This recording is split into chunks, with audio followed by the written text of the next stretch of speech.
ќе говориме за тоа како треба и што треба да се направи за сигурно и безбедно да се дојде до возачка дозвола при полагање на возачки испит. Морам само да напоменам дека пред неколку месеци почна да функционира системот Safe City, се со цел со поголеми мерки и контроли да се постигне и поголема безбедност во сообраќајот.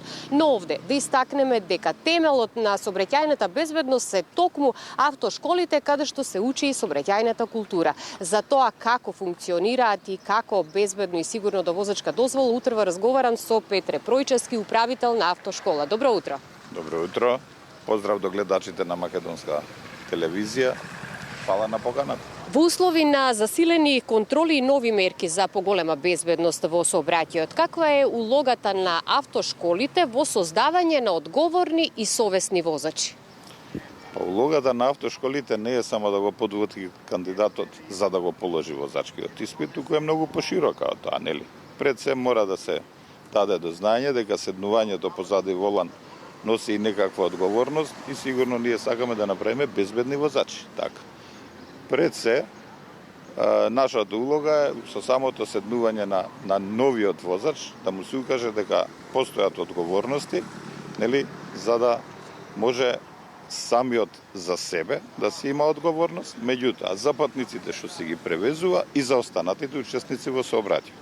Да, засилените мерки ја мислам дека позитивно влијаат, меѓутоа целта наша е да се едуцира и да се превенира од самиот почеток, почнувајќи уште од автошколата. Така, обврската наша ќе биде возачот да му се укаже кои се опасностите при седнување во возило, за да изградиме совесни, добри, одговорни возачи.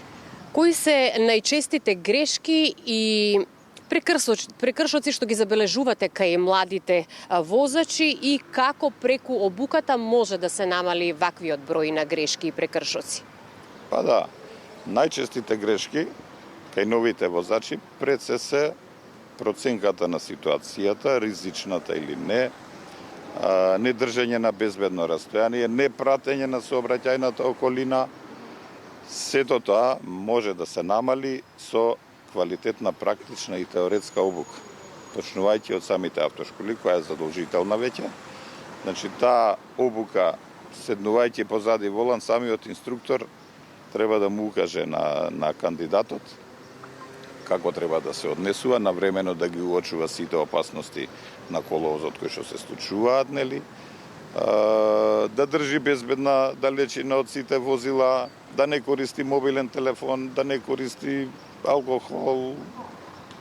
И тоа се правила за безбедност кои што треба возачите, новите, идните и они искусните возачи да ги практикуваат во текот на целиот свој живот. Но дали денеска кандидатите доволно е само да ги научат сообраќајните правила или потребно е да се гради и сообраќајна култура и чувство на лична одговорност во текот на самата обука и лична одговорност за својата безбедност и безбедноста на другите учесници во сообраќајот?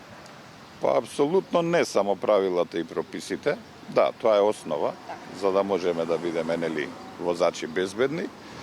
Меѓутоа, мора да се даде до знаење дека мора да имаме одговорност, седнувајќи позади возило, да бидеме безбедни возачи, да си ги почитуваме и останатите учесници, пешаци, велосипедисти, другите возачи.